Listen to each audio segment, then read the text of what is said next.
This call is now being recorded.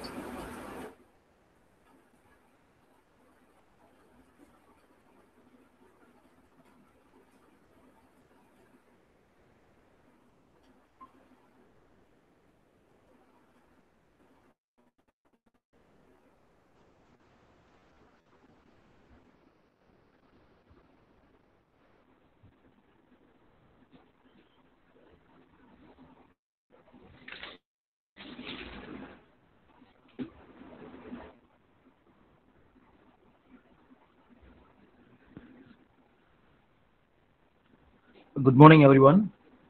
Myself, K. Kumarvel, Assistant Professor, Department of Mechanical Engineering, Erode Sengundar Engineering College. Today, I'm going to take the topic of engineering metallurgy.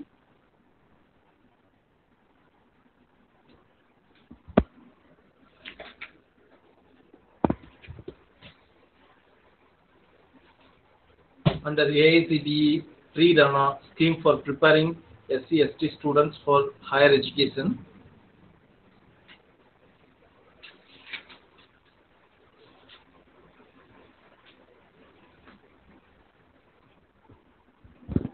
So the main objective of this course is to impart knowledge on the structure, properties, treatment, testing and applications of metals and non-metallic materials, so as to identify and select suitable material for various engineering applications.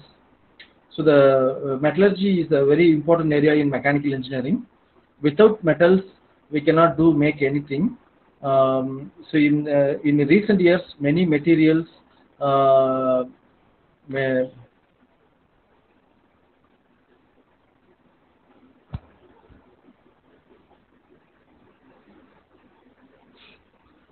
just a bit, mic problem.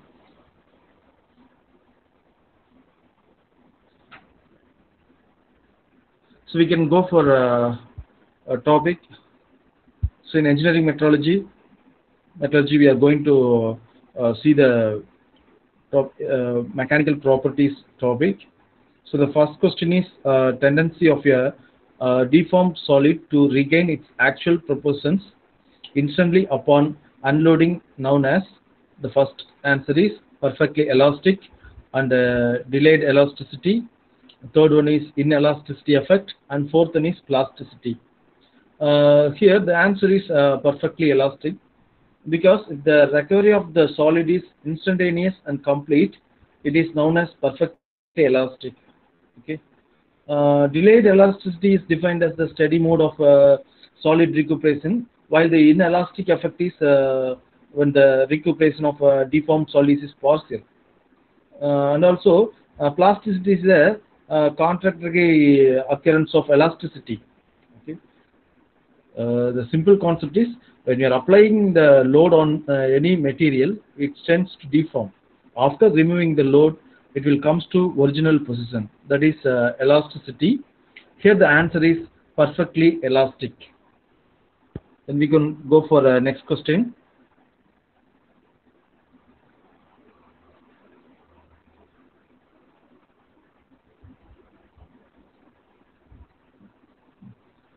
The question is, permanent mode of deformation of a material is known as. Permanent mode of deformation, a permanent deformation. Okay. So already in previous questions we have discussed about elasticity. When we are applying the load, the material tends to deform. After removing the load, it comes to original position, that is called as elasticity. Here the permanent deformation, the permanent mode of deformation of a material known as elasticity, plasticity, slip deformation, twinning deformation. So these are the four options. Here we can select the plasticity. Okay. So plasticity is defined as the property of material due to which it is permanently deformed due to loading. Elasticity is a temporary form of deformation. Okay. And also twinning and slip are a mechanism of plastic deformation. Okay. So the answer is plasticity.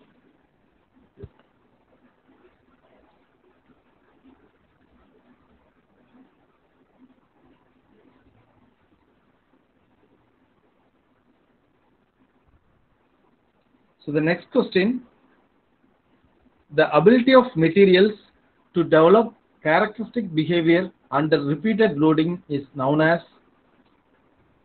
the first option is toughness, resilience, hardness, and fatigue. The question is, ability of materials to develop a characteristic behavior under repeated loading is known as, say the answer is fatigue. How are you choosing? The toughness is the ability of material to absorb energy during deformation, while the resilience is capacity to absorb the energy, and hardness is the knack of material to defy identification. So the fatigue is the ability of material to develop a characteristic behavior under repeated loading. Yes, the fatigue is the ability of a material to develop a characteristic behavior under repeated loading. Okay, so the answer is fatigue.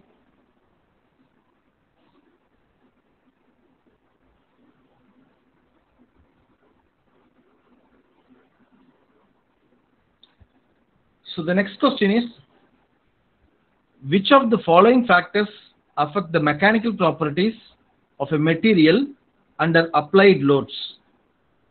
The options are content of alloys, grain size, and imperfection and defects, and fourth one is shape of material. So the question is, which one of the following factors affect the mechanical properties of a material under applied loads? Okay, here the answer is content of alloy, because it's improve or decrease the hardness and strength of materials. Finer grain sizes improve the strength of the material. Imperfection and defects due to the strength of material. Shape, however, has little or no effect on the material. So we can go for content of alloys is the answer.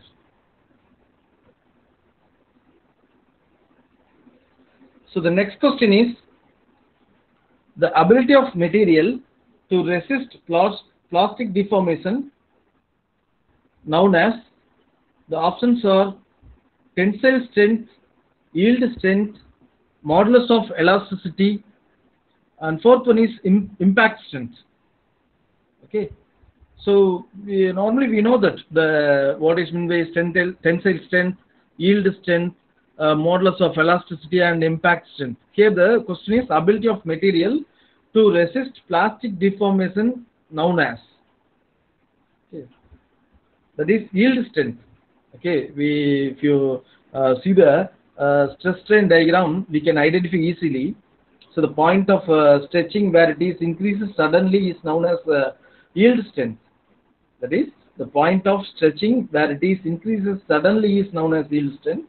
For example, the region where the stretch is elastic, the tensile strength is force needed to fracture the material, and impact strength is capacity of material to resist shock energy before fracture. Okay, so here we can go for the answer is yield strength. Okay.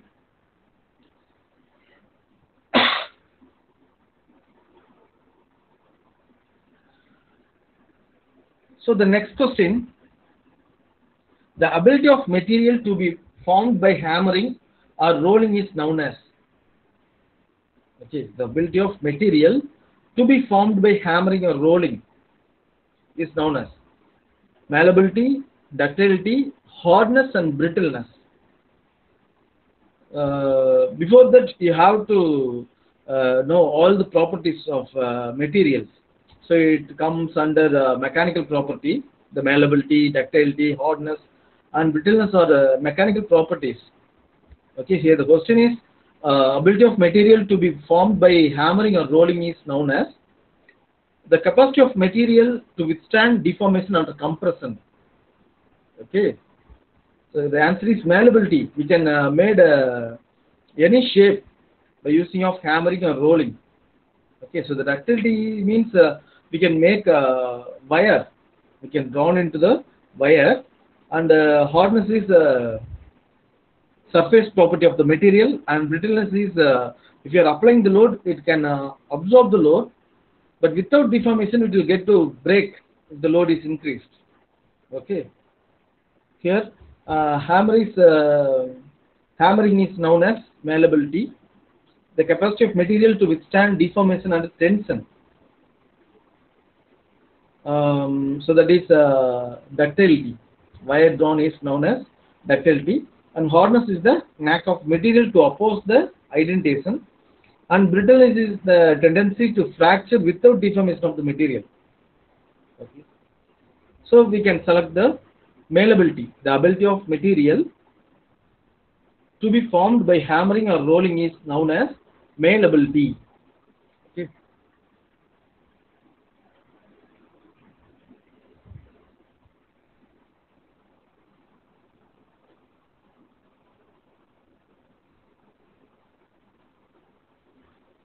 So the next question, what type of wear occurs due to an interaction of surfaces due to adhesion of the metals? So the answers are adhesive wear, abrasive wear, fretting wear, and erosive wear. Okay. So the answer is the adhesive wear. Okay. The adhesive wear occurs due to frictional contact between metals. Okay. So the abrasive wear occurs due to the descending of the surface of the material over different harder surface, that is abrasive wear, and fretting wear is the wear which causes the detection of material from both surfaces in contact over an extended period of time. Okay, this is fretting wear, and erosive wear means wear of the material due to the effect of solid or liquid particles over a short period of time, that is erosive wear. Here the answer is adhesive wear. Adhesive wear occurs due to frictional contact between metals. Okay.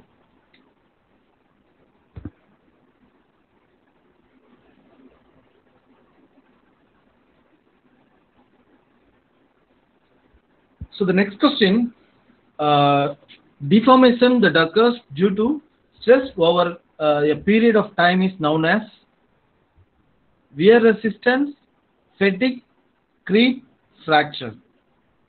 Okay. In wear resistance,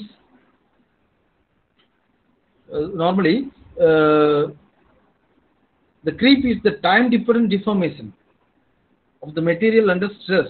Okay. The wear resistance and fatigue and fracture deal with the deformation under stress without time factor. So the only one answer is creep, because that only time dependent deformation of the material under stress. The another three things, wear resistance, fatigue, and fracture, deal with deformation under stress without a time factor. Okay. So the answer is creep. Okay.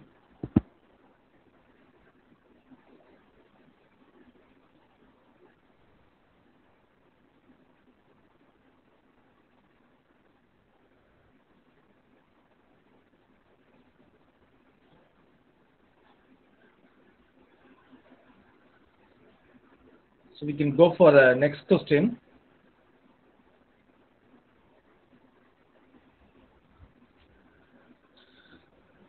So the question is, the response of a material due to the function of heat is known as mechanical property, electrical property, chemical property, and thermal property. Here the one word is enough, we can find out the answer, that is heat. Okay. So the answer is thermal property. Okay. Once again, I am going to read the question. The response of a material due to the function of heat is known as mechanical property, electrical property, chemical property, and thermal property. The answer is thermal property, because mechanical properties deals with the effects of external forces, and electrical properties deals with the effect of the flow of electricity, and the chemical properties are related to the material effects due to reaction with other substance, Thermal properties deals with heat and temperature effects on the material. Okay. The thermal properties deals with the heat and temperature effects on the material. So the answer is thermal property.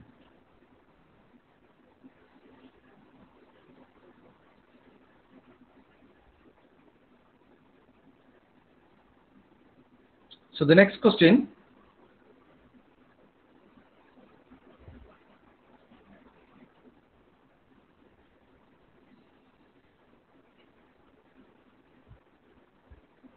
which term is used to define the temperature at which a substance changes its status from solid to liquid?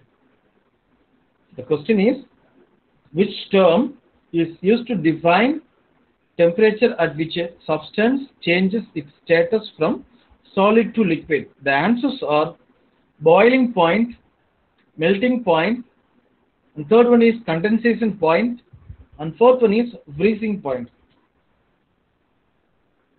Okay, so the answer is melting point, because the temperature at which substance changes from solid state to liquid state is known as the melting point. Okay, here the temperatures of solid and liquid are in equilibrium. The shift of liquid state to solid is known as the freezing point. The transition from a gaseous state to liquid is known as condensation, while that for liquid to gaseous is known as boiling point. Here the answer is a melting point, because the temperature at which a substance changes from solid state to liquid state. Okay, so the answer is melting point. So the next question is the melting point of iron, that is Fe. The melting point of iron is 660 degrees Celsius and 1084 degrees Celsius and 419 degrees Celsius and 1538 degrees Celsius. Here the answer is the melting point of iron is 1538 degrees Celsius, whereas the melting points of aluminium, zinc and copper are 660 degrees Celsius and 419 degrees Celsius and 1084 degrees Celsius in that order. Okay, here the iron is the very strongest material compared with others, so the melting point of iron is 1538 degrees Celsius. The answer is D.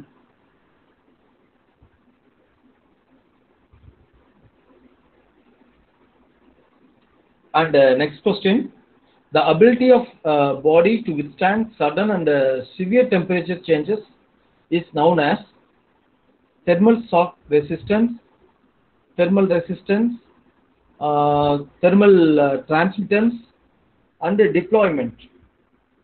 Okay, so the question is, the ability of a body to withstand sudden and severe temperature change is known as thermal shock resistance, thermal resistance, thermal transmittance, and deployment. The answer is A, that is thermal shock resistance, because it is the ability of your body to withstand sudden and severe temperature changes.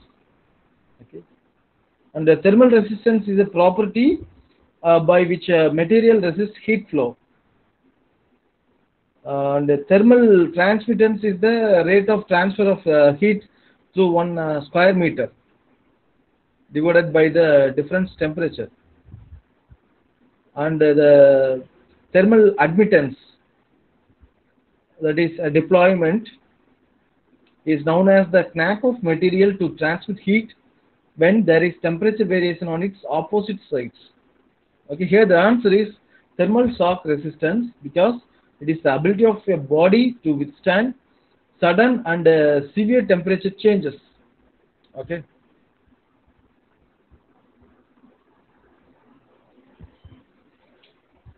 So the next question, what effect do thermal variations in volume have on a body? Expansion, contraction, cracking, phase transformation. Okay. So Okay, the question is, what effect do thermal variations in volume have on a body?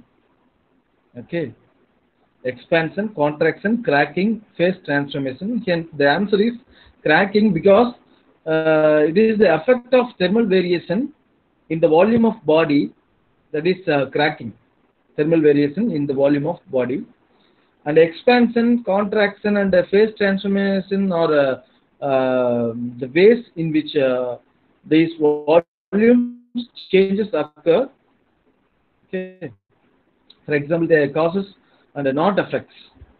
Okay. So the answer is cracking. Cracking is the effect of thermal variation in the volume of your body.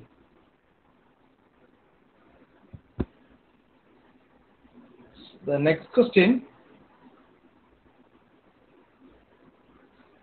The temperature at which plastics begin to become softer and differ under a load is known as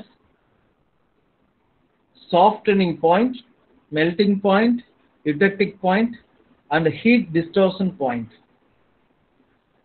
The temperature at which plastics begin to become softer and differ under a load is known as is heat distortion point, because it is the temperature at which plastics begin to become softer and differ under a load.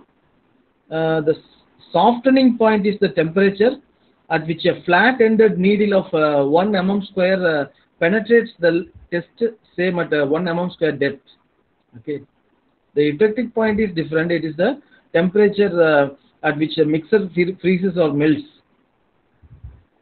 The melting point is the temperature at which the state of body changes from solid to liquid. The answer is heat distortion, because it is the temperature at which plastic begin to become softer and differ under the load.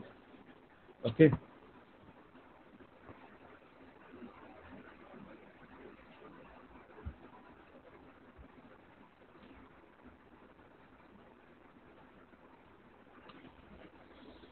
So the next question.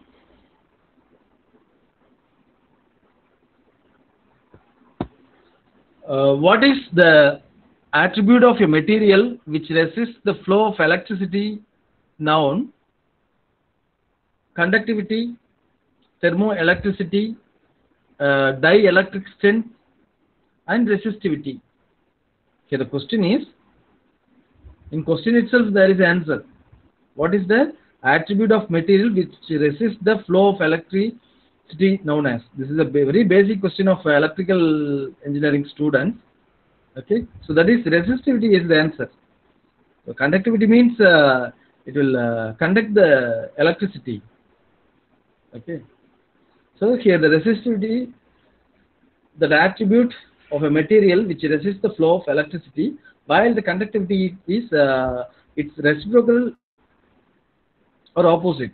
Okay, the process by which two dissimilar metals joined and produce the voltage is known as thermoelectricity, and the dielectric strength of material is its insulating capacity against voltage.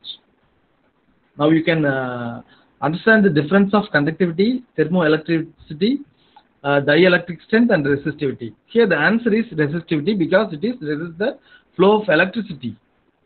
Okay.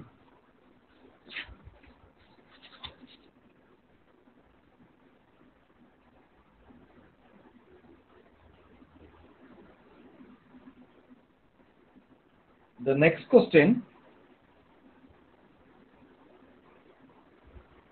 Which one of the following process is not an application of thermoelectric effect? Okay. So there are 4 effects: Seebeck effect, Peltier effect, Thomson effect, Ettingshausen effect. The answer is Ettingshausen effect, because Seebeck, Peltier, and Thomson are 3 distinct effects which make up the thermoelectric effect. Ettingshausen effect, however, is a separate thermoelectric phenomenon like Nersent effect. Okay, so the answer is D, Ettingshausen effect. So the next question is the insulating capacity of material against high voltage is known as dielectric strength, thermoelectricity, and electromechanical effect and electrochemical effect. The answer is simply we know that there is dielectric strength because the dielectric strength of a material is its insulating capacity against high voltage. Okay, the dielectric strength of material is its insulating capacity against high voltage. The process by which two dissimilar metals join and produce the voltage is known as thermoelectricity, as we discussed in previous question. The electric effect in a material is the relation between electrical energy and chemical change, like as in batteries, and that electromechanical effect is in an electrically operated mechanical device like radar. Okay. The answer is dielectric strength. Okay. So the next question is, what is the nature of the coefficient of resistance of an insulator? Okay. So there are 4 answers. What is the nature of the coefficient of resistance of an insulator? Positive, negative, 0, or and infinite. The answer is infinite. Coefficient of resistance of an insulator and a semiconductor material is generally negative. It is usually positive for pure metals, and a 0 coefficient value can be obtained by alloying with a specific type of metals. Okay, so the answer is D.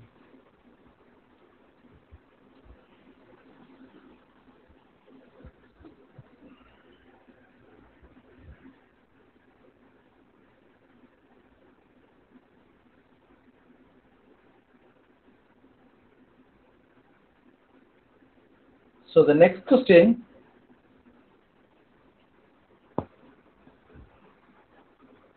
the property of a material that produces an opposing magnetizing force which removes the preceding magnetizing effect is called as permeability, coercive force, hysteresis, and superconductivity. The answer is coercive force, because the coercive force is the opposing magnetizing force which removes any preceding magnetizing effect, and permeability is the attribute which helps the magnetic field to be constructed. Hysteresis is the lagging magnetization due to variations in the magnetic field. So the answer is coercive force. Okay, it is opposing magnetizing force which removes any preceding magnetizing effect. Okay. So the next question,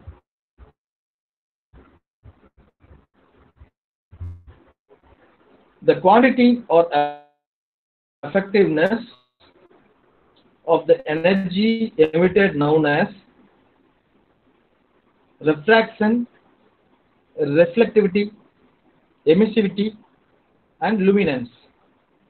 Okay, the quantity of effectiveness of the energy emitted known as refraction, reflectivity, emissivity, and luminance. Here the answer is simply emissivity,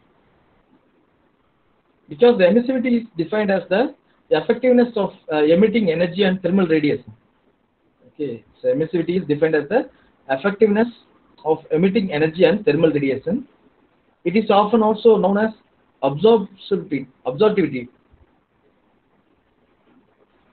Luminance is the measure of luminous intensity, and refraction and reflection are the properties by which light changes direction and change in direction respectively. Okay. Here the answer is emissivity. The next question, what is the emissivity of aluminum foil? You can see the aluminum foil nowadays somewhere. So what is the emissivity? Here the answers are 0.03, 0.9, 0.02 and 0.04. The answer is 0.03 because the emissivity of aluminum foil at room temperature is 0.03.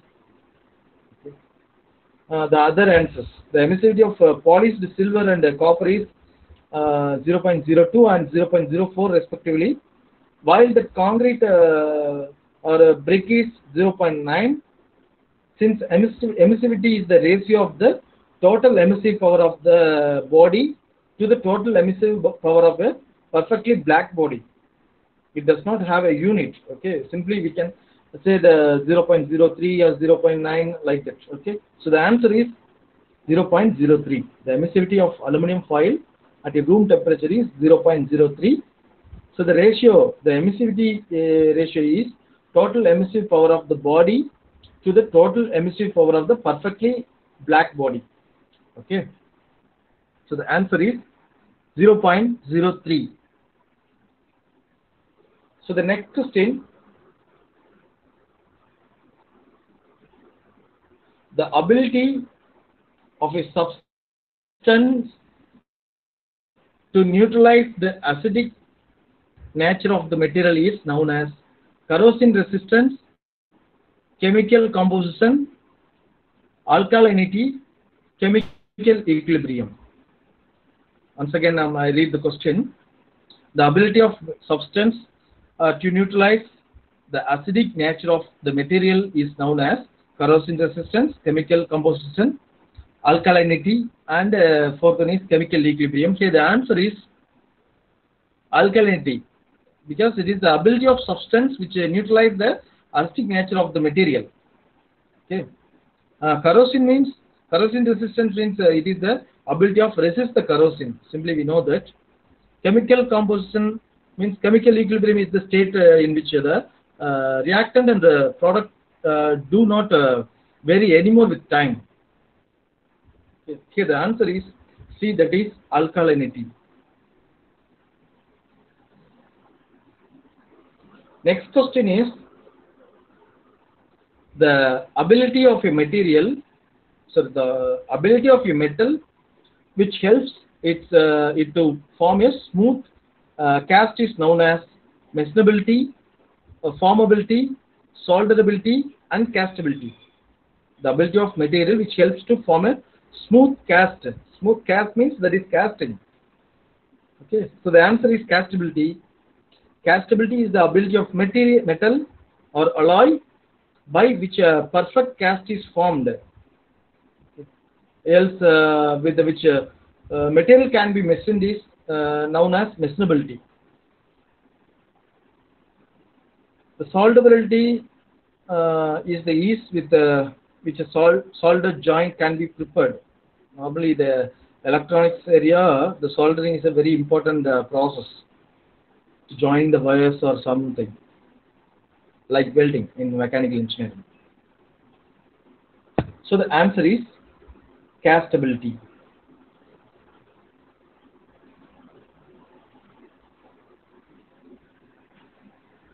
Next question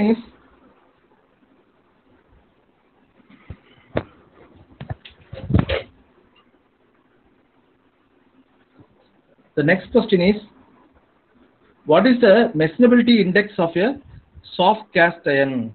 Machinability index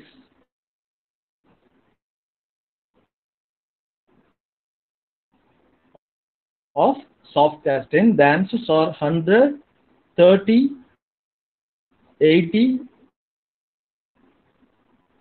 Soft cast iron is a common concept which possesses a machinability index of 80. The answer is 80. The machinability indexes of standard steel, ball bearing steel, and cast copper are 100, 30, and 70 in order. Okay, the answer is soft cast iron. The common construction material possesses a machinability index of 80. Okay.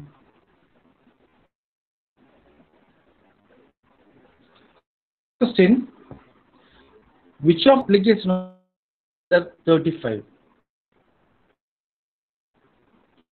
The answers are and filling of seams, Second is soldering for materials which are difficult to solder.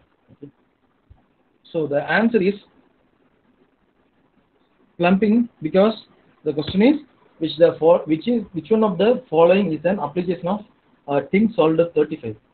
The answer is plumbing.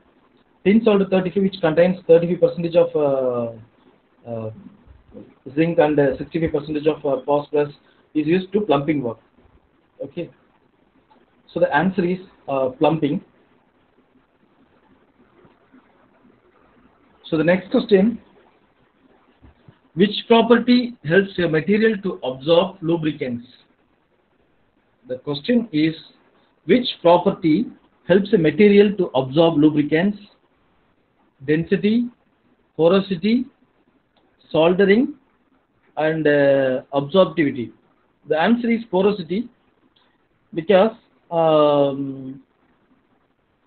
porosity is the property of material which helps it to absorb lubricants, while density is the measure of the weight of unit volume, and solderability is the ease with which a soldered joint can be prepared.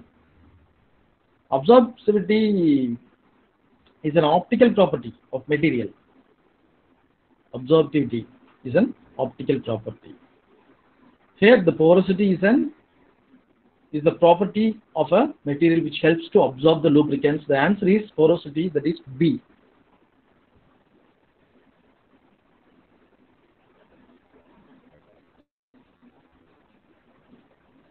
So the next question: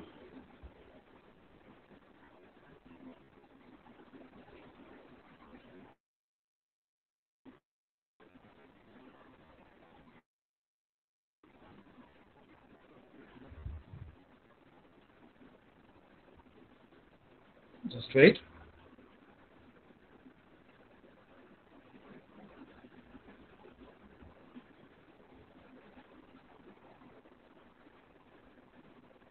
Plain carbon steels.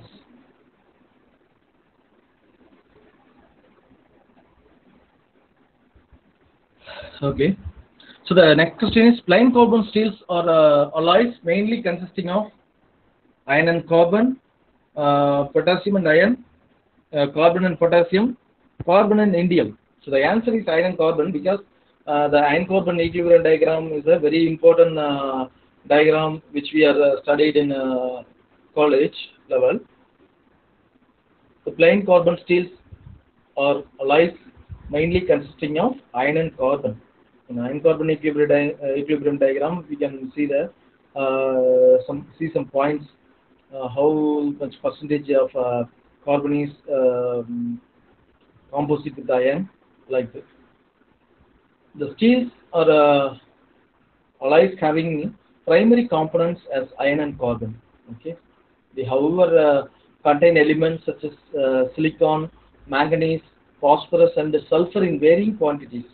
These elements are added either intentionally or retained during the refining process. Here, the iron and carbon is a major composition in the plain carbon steels. Okay.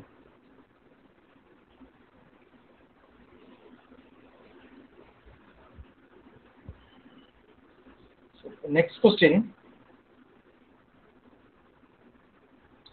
which of the following attributes explain why pure metals are not frequently used in engineering applications? Okay. Pure metal are always soft. If you want to change the property, we have to add some another materials like alloy. So the answers are hardness, brittleness, softness, and luster. Okay. Already I told that the answer is softness, because pure metals are soft and ductile, which is not ideal for most engineering applications. Therefore, alloys are used to fulfill the requirements. This explains why pure gold is mixed with impurities to make ornaments. Okay. So the pure metals are always soft. Okay.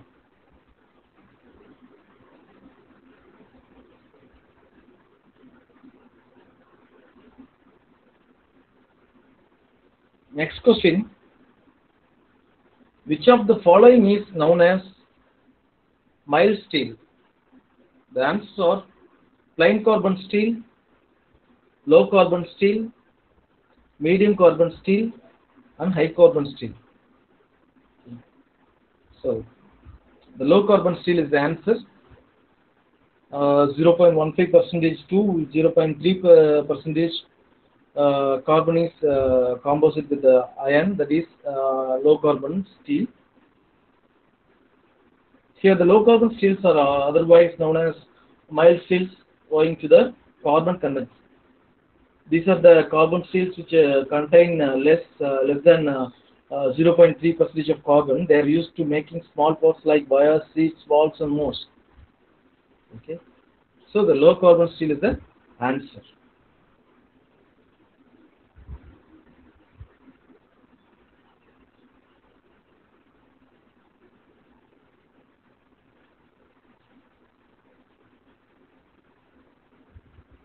So the next question is, which of these are applications of high carbon steels? The applications of high carbon steels they are asking. High carbon steel means very good property, very good mechanical properties are there. So the answer is D, machine tools, leaf spring, and coil springs. Because high carbon steels with a tensile strength of 580 Newton per mm square are used to making machine tools. Okay, high carbon steels with a tensile strength of 580 Newton per mm square are used for making machine tools. Leaf and coil springs and similar tools, medium carbon steels like 1230 Newton per mm square are used to making clutch discs and ball springs. Mild steels 555 Newton per mm square are used to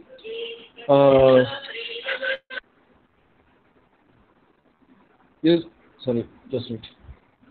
Mild steel 555 Newton per mm square are used for making gears and valves, whereas that mild steel 390 Newton per mm square are used for making wires, seats, and screws. So D, high carbon steel applied in machine tools, leaf and coil springs. What is the maximum forging temperature of 1.1 percentage of carbon steel? Okay. What is the maximum forging temperature of 1.1 percentage of carbon steel? 1049 degrees Celsius, 1082 degrees Celsius, 1140 degrees Celsius, and 1071 degrees Celsius. The answer is 1082 degrees Celsius because steels with 1.1 percentage of carbon composition are forged at 1082 degrees Celsius, while the burning temperature is 1171 degrees Celsius. Steels with 1.5 percentage of carbon, however, burn at 1140 degrees Celsius and forged at 1049 degrees Celsius. Here the answer is 1082 degrees Celsius because the 1.1 carbon composition are forged at 1082 degrees Celsius.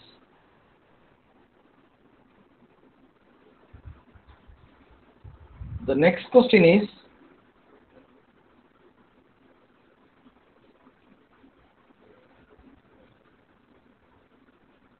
which steels are generally used for making containing rods and gear shafts? So there are four answers: low carbon steel, medium carbon steel, high carbon steel, and stainless steel. Okay. The question is, which steels are generally used for making connecting rods and gear shafts? The answer is medium carbon steels because the connecting rods and gear shafts are commonly made using of medium carbon steel containing of 0.35 percentage to 0.45 percentage of carbon. They possess the tensile strength of 750 Newton per mm square. This gives the required strength and hardness of the parts. It will increase the mechanical properties. Oh, so the answer is medium carbon steel. Next question. What is the maximum amount of manganese in carbon steels? What is the maximum amount of manganese in carbon steels? The answers are 1.65 percentage, 1.5 percentage, 0.6 percentage, and 0.4 percentage. In plain carbon steels, the composition of steel must not exceed 1.65 percentage of manganese. Okay, it is also restricted due to a maximum of 0.6 percentage for both copper and silicon, and while carbon is limited to a maximum of 1.5 percentage. So in plain carbon steels, the composition of steel must not exceed 1.65 percentage of manganese. So the answer is A, 1.65 percentage.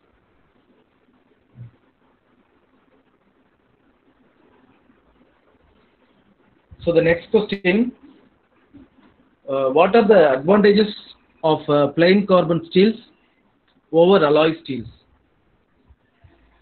Inexpensive but hard to handle. B is expensive but easy to handle. Third one is inexpensive and easy to handle. There are no advantages of plain carbon steels. Okay. So what are the advantages of plain carbon steels over alloy steels? Okay. Because it is very inexpensive and easy to handle. Okay. The answer is C. Carbon steels are made of compositions having a limited quantity of elements due to factors such as common elements, limited quantities, and low strength. Carbon steels are much cheaper than alloying steels. So the answer is inexpensive and easy to handle. Answer C. Okay.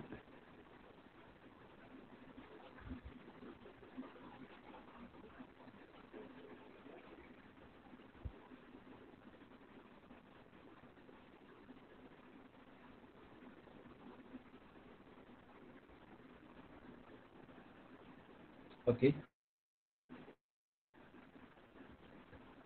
The next question is, what kind of steel requires definite amounts of other alloying elements? The answers are carbon steel, alloying steels, stainless steels, and tool steel. What kind of steel requires definite amounts of other alloying elements? That is alloy steels, because two or more material is composite with any metal, that is alloying metal. Here, alloy steels are those steels which require a specific amount of the elements making up its composition. Alloying steels consisting of manganese, silicon, and copper as primary elements whose quantities are equal to or more than 1.65 percentage, 0.6 percentage, and 0.6 percentage respectively. Okay, so the answer is B, alloying steels.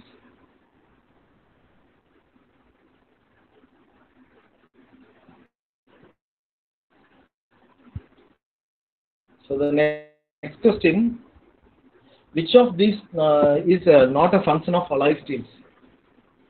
Okay, in alloying steels, you get increased strength or improves quality, improves the ductility and reduces cost and improves sustainability. Here the three answers are related to the property. One answer is different from that, so that that is the answer, reduces cost. Which of these is not a function of alloy steels, is reduces cost, because alloy steels are used to improve the properties such as the strength, hardness, ductility, grain structure, and meshnability, among others. This, however, resulting in increased cost due to the multiple elements involved in the process. So the answer is reduces cost.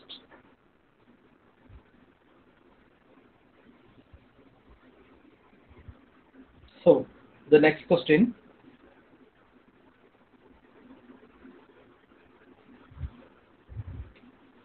Steels containing up to 3% to 4% of the one or more alloying elements are known as low alloy steels, HSLA steels. HSLA means high strength low alloy. High alloy steels, and the fourth one is stainless steels. Okay. Here, the low alloy steels consist of 3 to 4% of alloying elements making up its composition. That is the answer. Low alloy steel is the answer of this question. They have similar microstructure and heat treatments as plain carbon steels. And here the HSLA and the AISI steels are the types of low alloy steels. Okay. Here the answer is low alloy steels.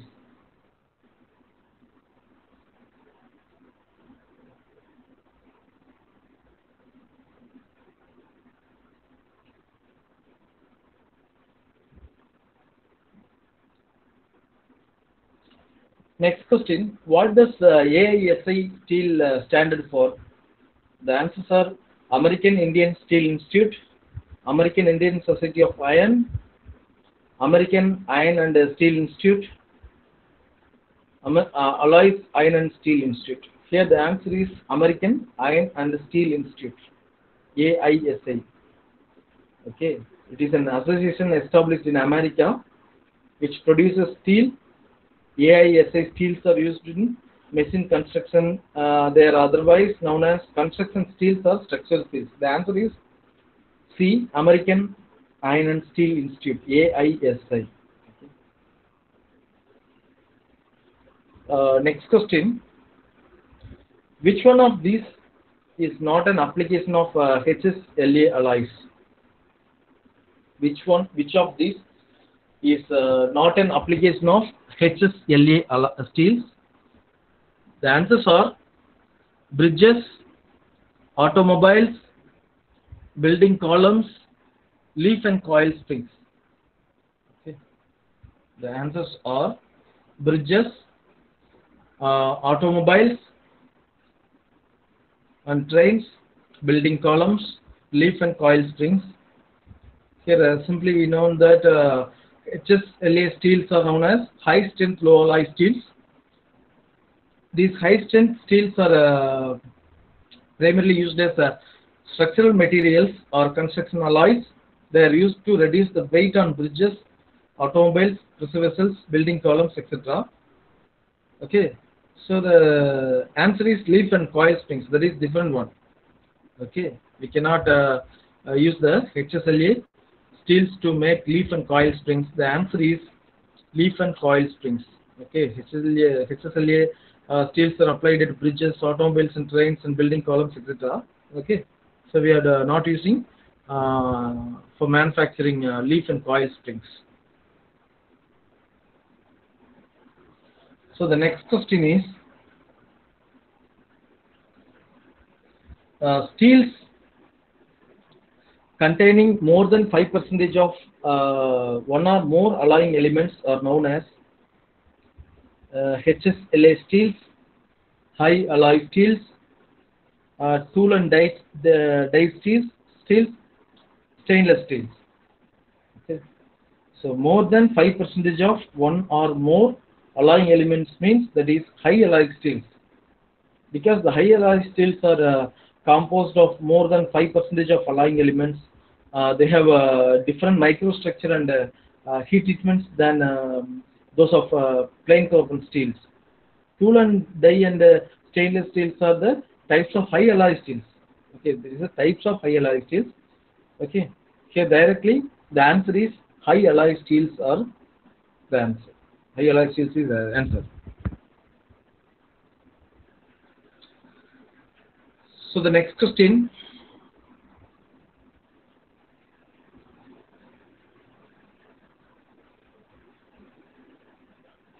What is the common name of Corten steels? That is COR-TEN steel.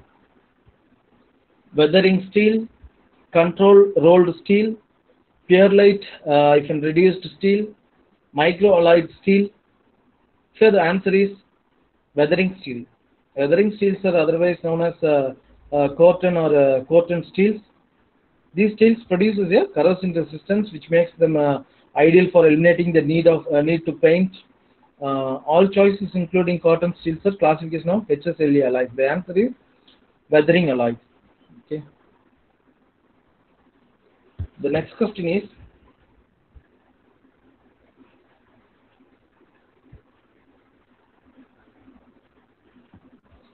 alloying steels containing 0.05% to 0.15% of alloying elements are called weathering steel, stainless steel, tool and die steel, and microalloyed steel. Okay. Here the microalloyed steel contain alloying elements in small quantities like 0.05% to 0.15%. So that is the answer. These elements includes niobium, vanadium, titanium, molybdenum, rare earth metals, among others. They are used to refine the microstructure of the grain or precipitate a hardening process. Okay. So the answer is microalloyed steel. Okay.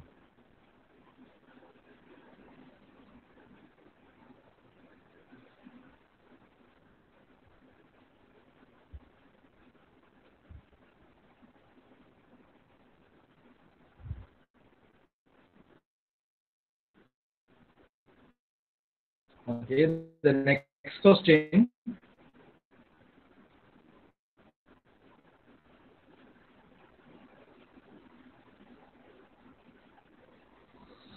So the next question is, which is the primary element used for making stainless steel alloy? Okay. Chromium, zirconium, vanadium, indium. So the answer is chromium, because normally we know that stainless means there is a major material, chromium will be there. Stainless steel contain iron and minimum of 10.5% of chromium. Okay, it resists the corrosion, erosion, etc. This gives it great resistance to corrosion. Therefore, stainless steels are often known as corrosion resistant steels or chromium bearing steels. Okay, so the answer is chromium.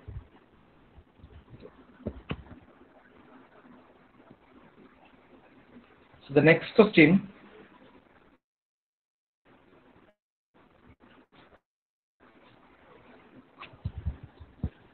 Addition of dash gives stainless steels an austenitic structure. Molybdenum, carbon, nickel, and vanadium. Okay.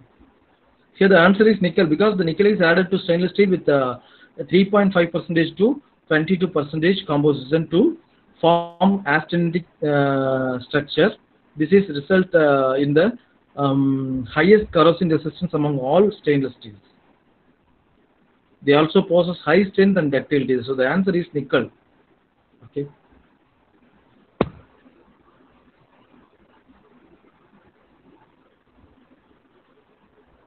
Next question.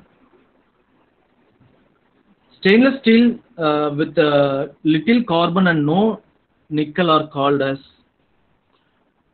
ferritic stainless steel, austenitic stainless steel, martensitic stainless steel, duplex stainless steel. Here the answer is ferritic stainless steel, because steels containing 12.5% to 17% of chromium. They are nickel free and contain very little carbon making up its composition. They are therefore better resistance to corrosion than martensitic stainless steels. Okay, so the answer is ferritic stainless steel.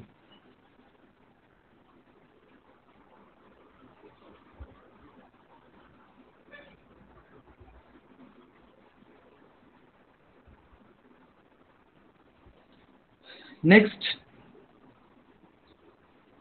stainless steels with high strength but low corrosion resistance are known as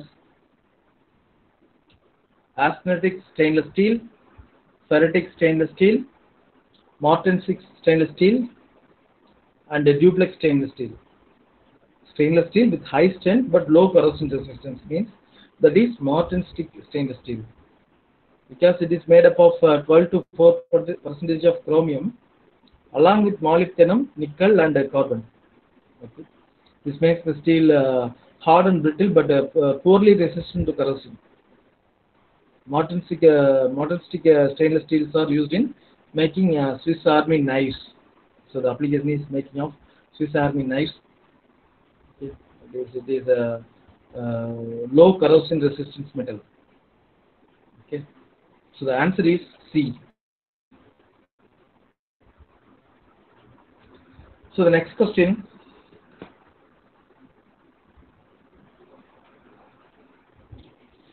Which of the following applications of ferritic stainless steels, aircraft engine ports, heat exchangers, milk and kettles, oil burner pots, furnace elements, pumps and valve pots? Okay. Which one of the following are application of ferritic stainless steel? Aircraft engine ports, heat exchangers, milk kettles, oil burner pots, furnace elements, pumps and valve pots. Here the answer is oil burner pots, furnace elements, because ferritic stainless steels have the ability to be welded, forged, rolled and machined. Okay. So they are used for making oil burner pots and furnace elements. Austenitic steel is used to make engine pots, milk cans, pumps and valve pots are applications of martensitic stainless steels. Okay. So the answer is C, oil burner pots, furnace elements.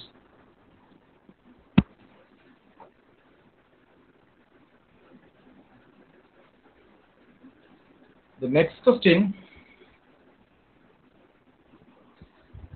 Which of the following is not a type of oil hardening steel? Okay. O1, O2, O6 and O9. The answer is O9, because oil hardening steels are a group of cold working tool steels. This group contains of O1 means 0.9% of carbon, 1% of manganese and 0.5% of chromium. O2 contains 0.9% of carbon, 1.5% of manganese, 0.5% of silicon.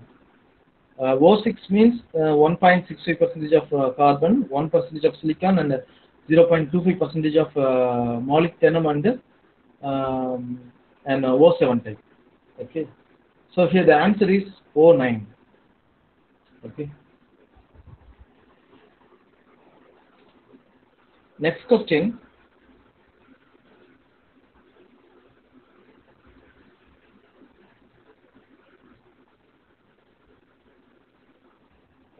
Mushed steels belongs to which group of tool steels? Here the answers are oil hardening steel, air hardening steel, high speed steel, hard working steel. Oil hardening, air hardening, high speed and hard working. Here the answer is air hardening steels. Okay, mushed steel was the first air hardening tool steel. It belongs to the cold working family of tool steels. It was developed by Robert Mushed. That's why the name is mushed steel. Okay, it is the first air hardening tool steel.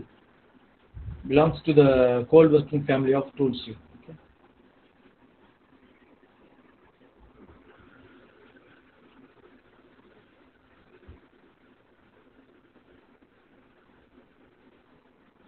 Next question.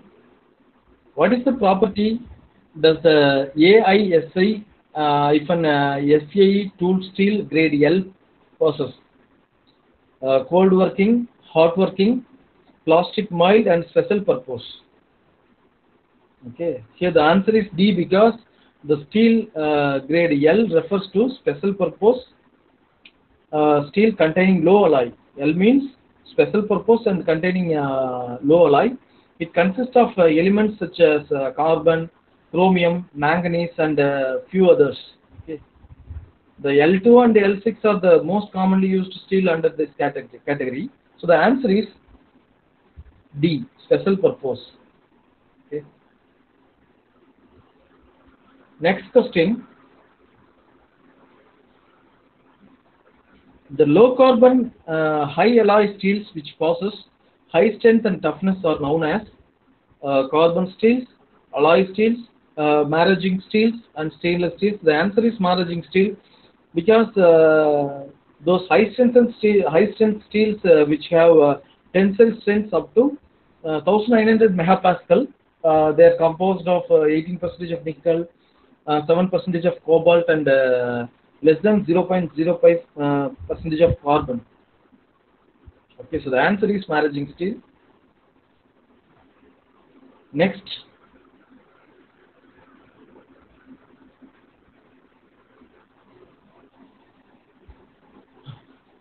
what do TRIP steels stand for? Okay, transformation induced porosity, transformation induced plasticity, transformation induced pure light, transformation induced property. So the answer is B, transformation induced plasticity, because strip steels are those steels containing high strength and ductility. They are mainly used for automotive industry needs. The expanded form of strip is transformation induced plasticity. It contains an arsenate microstructure. So the answer is B, transformation of induced plasticity.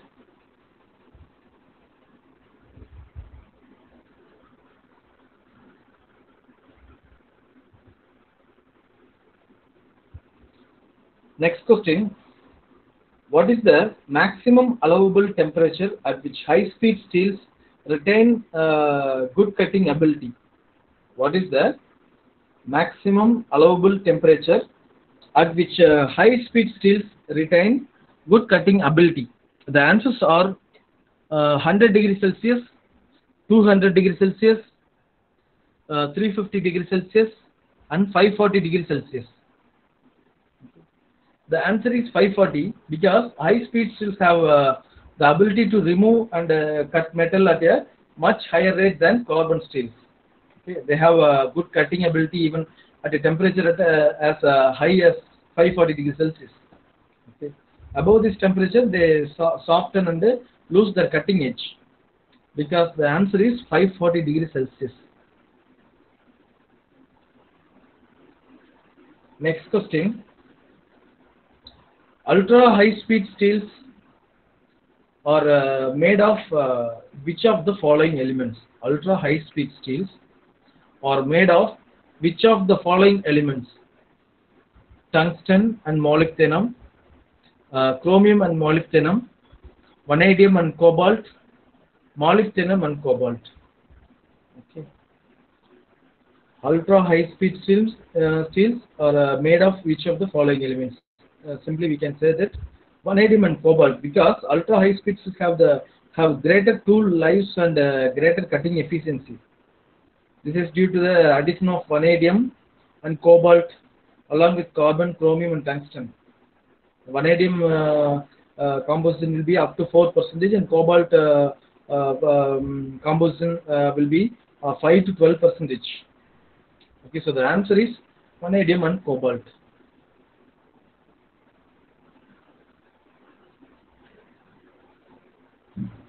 So the next question, what is the microstructure of Hatfield steel? The answers are austenite, ferrite, martensite, and cementite. Okay.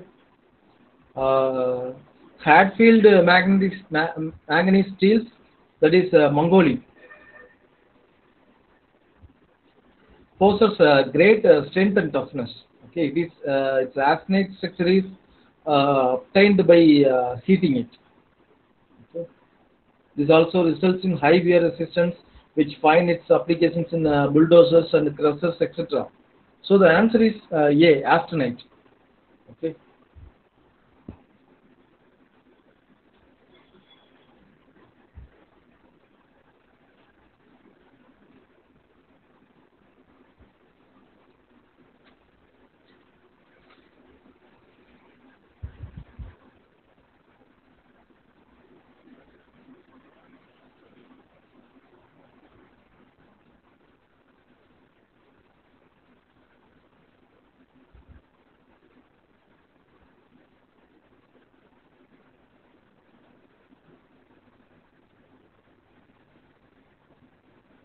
Just a minute. Okay.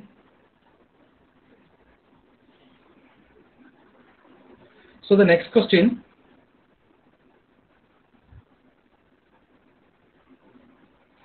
how much carbon is present in cast irons? Less than 0.05 percentage, up to 1.5 percentage, 1.5 percentage to 2 percentage, and more than 2 percentage. Here the answer is more than 2 percentage, because if it is less than 2 percentage, it comes under steel, low carbon, medium carbon, high carbon, and high speed steel. Above 2 percentage means that is a cast iron. Okay, cast irons are ferrous alloys containing more than 2 percentage of carbon along with silicon, sulfur, manganese, and phosphorus.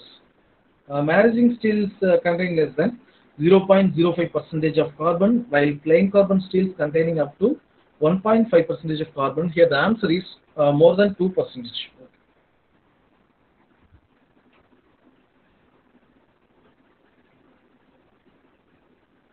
Next,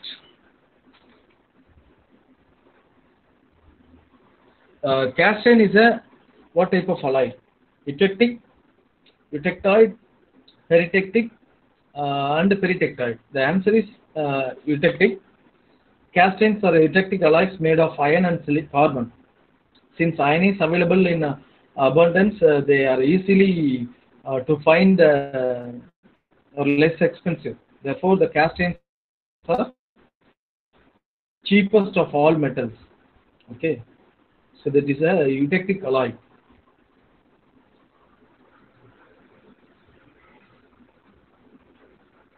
So the next question: iron obtained from broken what is known as white iron. Okay, cementite, graphite, pearlite, and bainite. Okay. So because the answer is A, upon cementite becomes a silvery white compound. This is due to the brittle nature of cementite. This fracture results in white cast iron. Okay, so the answer is cementite. Next question.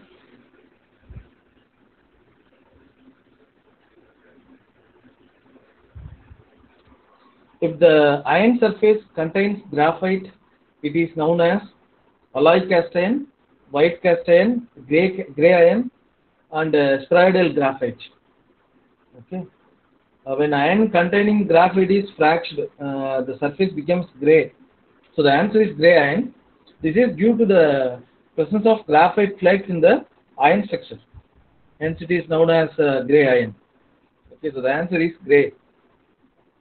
C. Next question.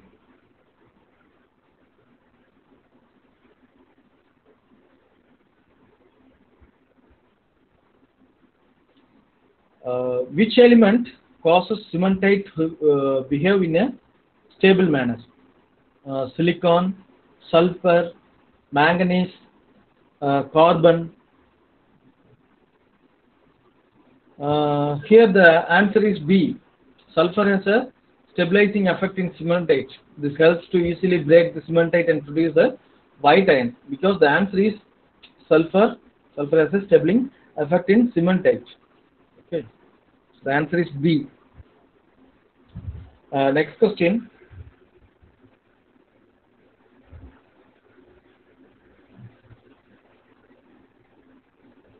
An iron with high silicon content is white cast iron, grey cast iron, malleable iron, and pig iron.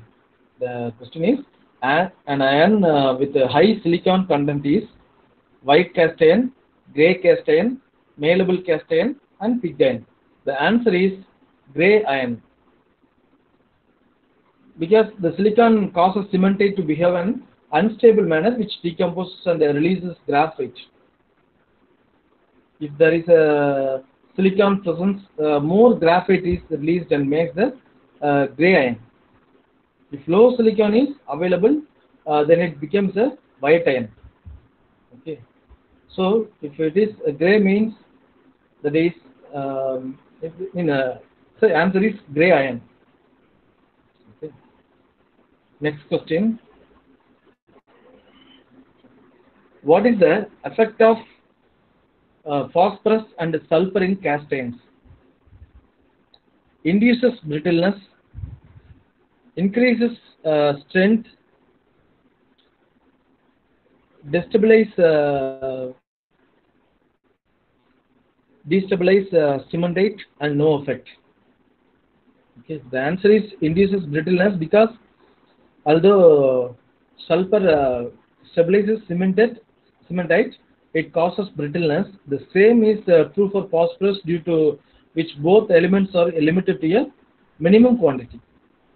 Manganese is used for increase the strength of an iron, which also controls the harmful effects of sulfur. Okay, so the answer is induces brittleness.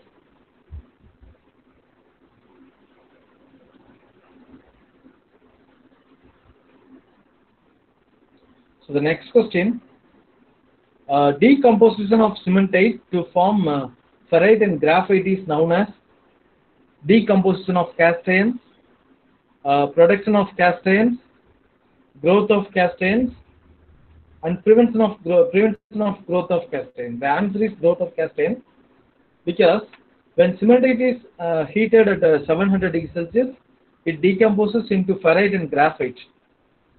This causes it to occupy more spaces than the original structure. So this phenomenon is known as the growth of cast irons. The answer is C. Next question.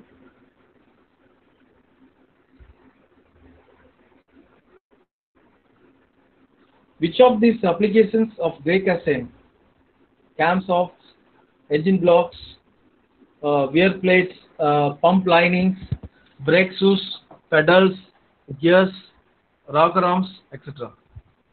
So the answer is grey cast iron. A. Camshafts and engine blocks, because grey cast iron have good strength and corrosion resistance. Therefore, they are used in camshafts and engine blocks. White cast irons are used for pump linings, whereas malleable cast iron used for pedals and levers. And for gear and rocker arms, we are using spheroidal graphite cast irons.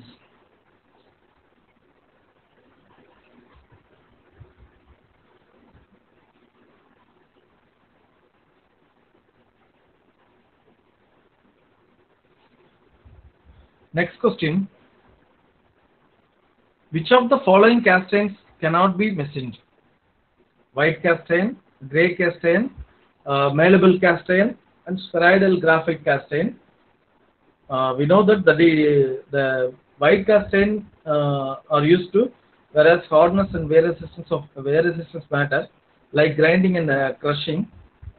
Since it is hard, cannot be machined. So the answer is white cast iron. Grey and malleable cast irons, on the other hand, have excellent machinability. Spheroidal graphite cast irons also possess good machinability. So the white cast iron is very difficult to machine. So the answer is white cast iron, A. The next question is,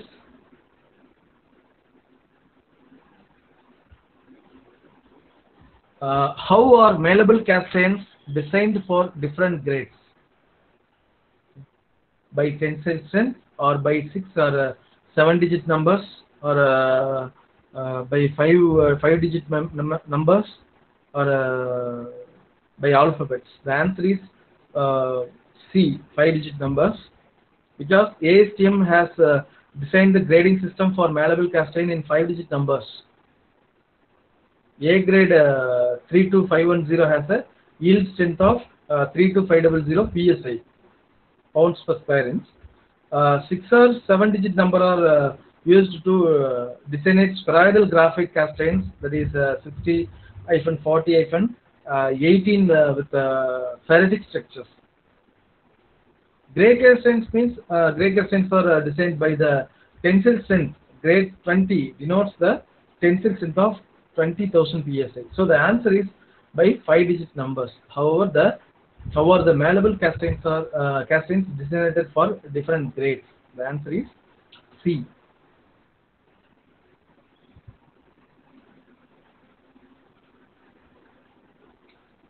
Okay. Next question. What is the effect of nickel on cast irons? Stabilize carbides, increases hardness, and refines grain structure, and improves corrosion resistance. Okay, what is the effect of nickel on cast irons? Okay, so the answer is refines grain structure. Addition of nickel in cast irons refines the grain structure and has a graphiting effect on cementite. Molybdenum and vanadium are used to increase the hardness of cast irons, while chromium stabilizes carbides, copper improves the resistance to corrosion. So the answer is refines grain structure.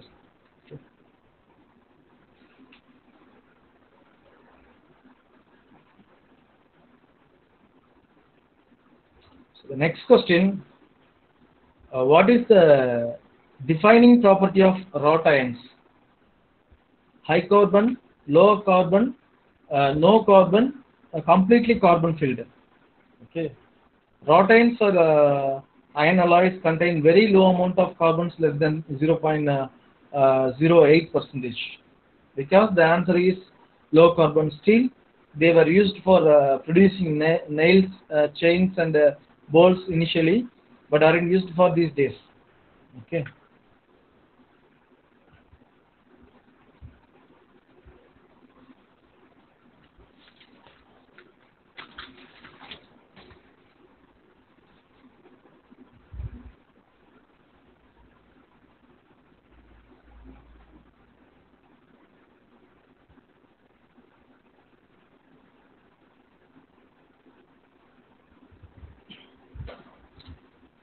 So next, we can go for aluminium.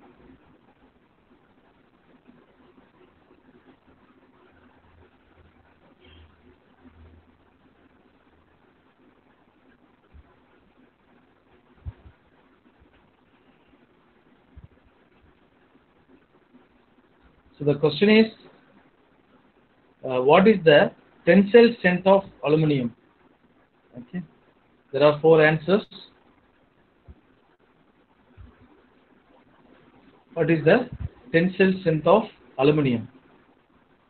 122 gigapascal, 220 megapascal, and 70.5 gigapascal, and 45 megapascal. Pure aluminum has a low strength and 45 megapascal and Young's modulus of 70.5 gigapascal. Okay, the tensile strength is 45 megapascal. They are asking tensile strength only. So the answer is 45 megapascal, and Young's modulus is 70.5 gigapascal. Don't confuse with it, Young's modulus or tensile strength. Okay. Copper has a tensile strength of 220 megapascal and the Young's modulus of 122.5 gigapascal. So the answer is 45 megapascal.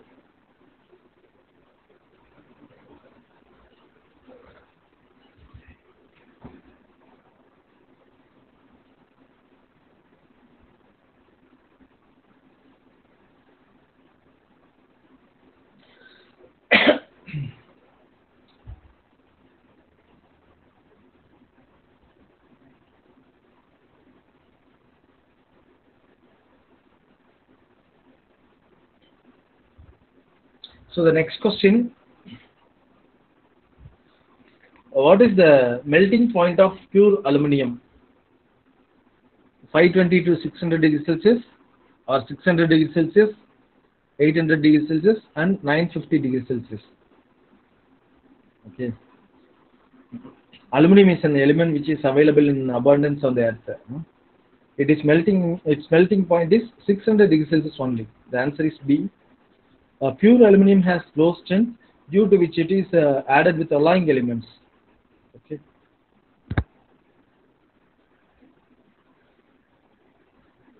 Next question.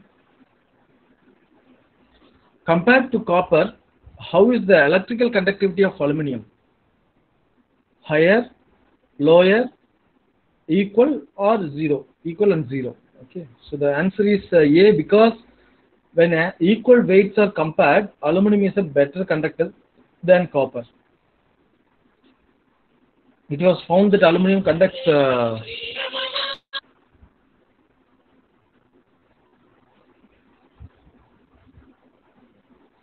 when equal weights are compared, aluminum is better conductor than copper.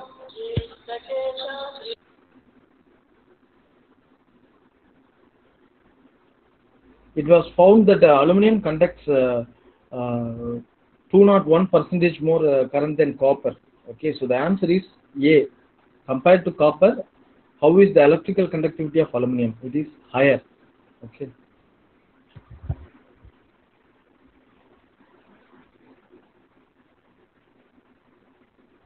Okay. So next question. What is coated onto aluminum to improve its soldering ability? Okay. The answers are magnesium, lithium, tin, and copper. Okay. Magnesium, lithium, tin, and copper. The answer is tin because to improve soldering or joining ability of aluminum, it is coated with tin and then plated with other metals. Magnesium, lithium, and copper are better suited for form of alloys to serve various purposes. So the answer is tin. Next question. Which aluminum alloy is known as aircraft aluminum? Okay, carefully see this question. Which aluminum alloy is known as aircraft aluminum? 6061, 6063, 7068, 7075. Here the answer is 7075 because aluminum alloy 7075 consists of zinc as it is primary element, and along with the bit of magnesium and copper due to its high strength and good corrosion resistance. It is often used in aircraft and also known as aerospace aluminum. However, the other alloys are also employed in a few aerospace functions and structures. So the answer is D, 7075. Next question. Which of the following is not a classification of aluminum alloys? Crucible alloys, wrought alloys, cast alloys, heat treatable alloys. The answer is crucible alloys because aluminum alloys are categorized into wrought alloys, cast alloys, and heat treatable and non-heat treatable alloys. An example of which is 2.5% of magnesium and magnesium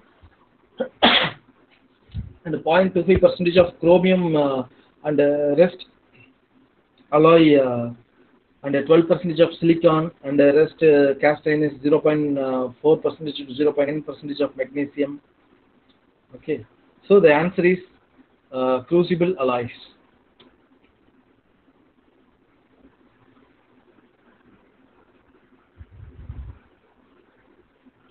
So the next question, which of these not a property of duralumin? High strength, 1/3 the weight of the steel, excellent casting and forging abilities, poor messinability. The answer is poor messinability because duralumin contains 4% of chromium and along with 0.4% to 0.7% of both manganese and magnesium. This provides its excellent casting and forging abilities and high strength while maintaining only 1/3 of the weight. It also possesses the high messinability because the answer is poor messinability. Duralumin contains of 4% of copper and 0.4% to 0.7% of manganese and magnesium. Okay. So totally 75 questions we have discussed. They will be very useful to you for preparing GATE exams.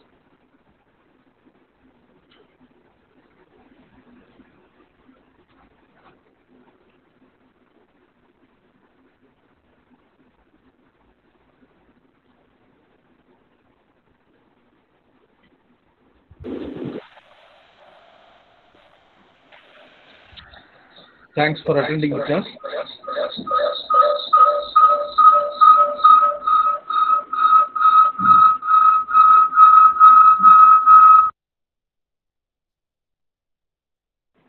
Thank you.